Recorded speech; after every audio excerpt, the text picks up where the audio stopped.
Well, when you start taking a look at a portfolio in terms of how you manage the diversification, you've got multiple issues that you have to think about. So what you look at as being a hot sector now, in 2 years' time, you may have a fundamental change in the economy that means that that is not a hot sector now. Suburban office properties.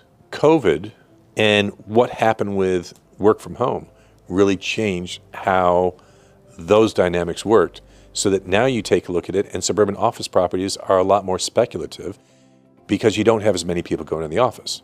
So you can't just set a diversification requirement on day one and expect that that's not going to change. A similar situation is what you see in South Florida right now with regard to condominiums and the costs that are imposed on those condominium owners because of special assessments, increases in insurance, and things like that.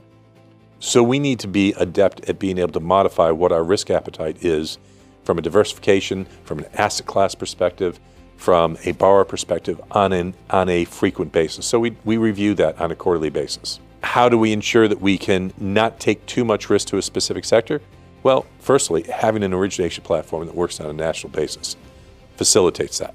So we can substantially reduce our exposure to a particular city, a particular state, a particular region by ensuring that we're pulling the levers with one of our originators and maybe putting the brakes on with another. As it relates to the asset classes, we're going to continually look at what the characteristics are and try to project forward where we see that taking place. I think back and I remember during the global financial crisis, everyone was starting to take a look at how internet retailing was going to be changing things.